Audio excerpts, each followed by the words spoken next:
உலர்வலய சிறுகுளங்களை அண்டிய விவசாயமானது மழை வீழ்ச்சியை ஆதாரமாக கொண்டே நடைபெறுகிறது. எனவே மழை வீழ்ச்சியிலான மாற்றங்கள் விவசாயத்திற்கு நேரடியாக தாக்கம் செலுத்துகின்றன. இத்தாக்கத்தை குறைப்பதற்காக திட்டமிடல் மற்றும் அதன் செயற்பாடுகளை வகுக்கும் போது தாக்கத்திற்கு உள்ளாகும் தன்மை மற்றும் அளவுகளை குறைப்பது தொடர்பில் கவனம் செலுத்தப்படும்.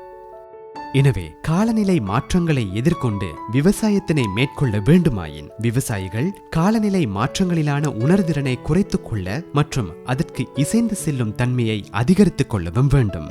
காரணம், காலநிலை மாற்றங்களிலான இடர்நிலைகளின் போது ஏற்படும் தாக்கங்களானவை ஏற்படும் இடரின் தீவிரத்தன்மையில் மட்டும் தங்கப் போவதில்லை.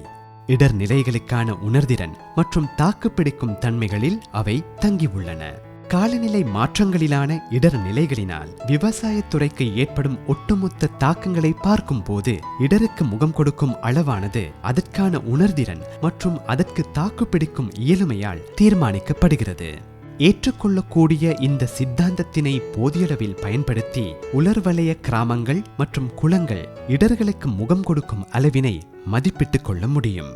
குளங்கள் கிராமங்கள் மறுமலர்ச்சி திட்டத்தின் மூலம் அந்நிலையை அணுகுவதற்கு விவசாயிகளின் வளங்களிலான உணர்திறனை குறைப்பது மற்றும் தாக்குப்பிடிக்கும் இயலுமையை அதிகரிப்பது போன்ற செயற்பாடுகள் மேற்கொள்ளப்படுகின்றன.